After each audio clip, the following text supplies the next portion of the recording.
Namaskar, I am Dr. Monu Singh, Senior Consultant Orthopaedic Surgeon and Chief of Services for Joint Replacement, Arthroscopy and Sports Medicine at Narayana Superspeciality Hospital, Gurugram and Dharamshila Narayana Superspeciality Hospital, New Delhi.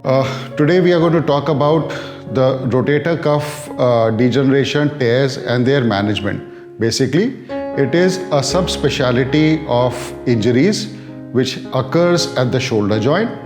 Very common with active sportsmen, those who are involved in throwing activities. Also very common in geriatric population due to the degenerative changes which occur at the shoulder joint. So before we start with the shoulder pathology, let us first know about what exactly is the rotator cuff. Now, in our shoulder, rotator cuff is a set of 4 muscles which are moving the shoulder in various directions.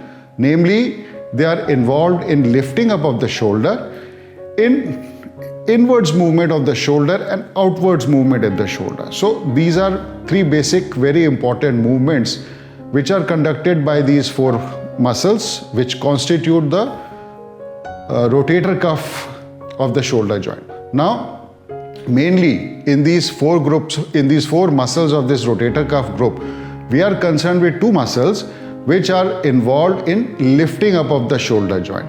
Now, what happens is, because of degenerative changes which are occurring, the wear and tear which is happening with the age, and also with a lot of activities over a number of years which leads to wear and tear in the shoulder joint, the space in between the joint, the bone above the joint, the space in between the 2 bones, it reduces. That is the space where the muscles are passing.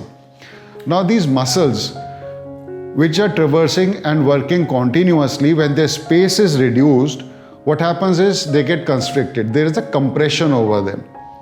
The compression may also occur because of the tissues, the bursas which are around that shoulder joint, which are underneath the bone, which are over the muscle, which increases in size, which may become inflamed, which may become full of fluid. So that also may result in compression of the muscles of the rotator cuff. More importantly, it is the bone which is above the rotator cuff. Sometimes that bone, namely the acromion, it may form an osteophyte. Osteophyte meaning it's like a hook. The bone increases and forms a hook with increased wear and tear. So this hook, it is continuously irritating the muscles of the rotator cuff when they are moving.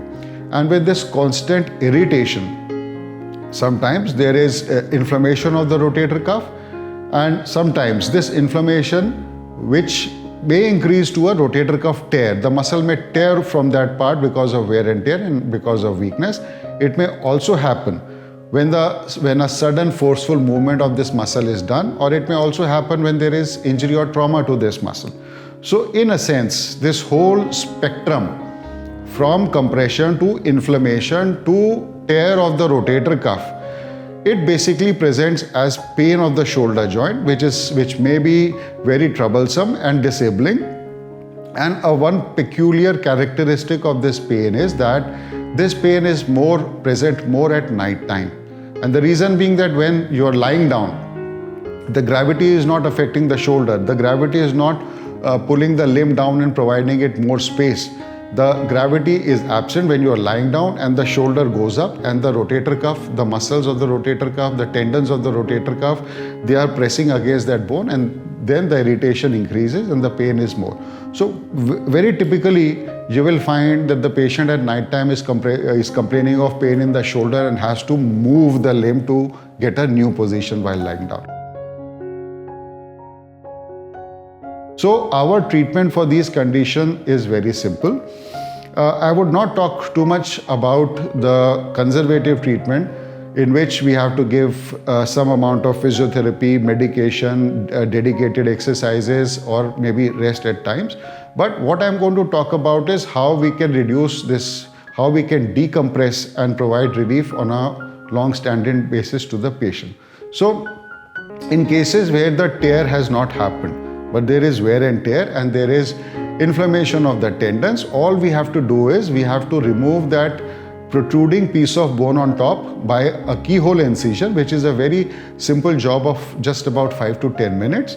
And we have to remove the inflamed bursa which is present over these tendons. So that gives space to the tendons to move, and eventually with that space the tendons heal. However, if the tendons have already torn, if they are already torn, the tear has occurred and happened, then the third step of repair of these tendons come into play. Now we have to be vigilant, because many a times patient may have a long-standing pain and they may be continuing thinking that it is just a neck, it is just a simple pain and it will settle down, but it does not settle down, and it's basically because the tendon is torn, and by that time the patient is there for investigations and treatment, it has become too long. But ideally these patients are generally picked up by a simple ultrasound of the shoulder, which should be done at the earliest, a simple x-ray, and maybe once in a while we might require MRI scan. And once we confirm these things, then besides the initial treatment of arthroscopic or keyhole decompression, we can also do a repair of these tissues with very small incisions, which are basically 1 centimeter incisions where no muscle is cut. We enter the joint cavity by tiny cameras and working instruments, and we repair these tendons.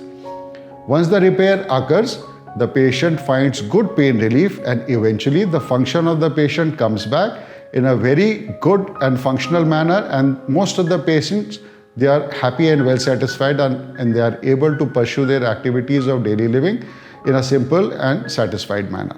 Thank you.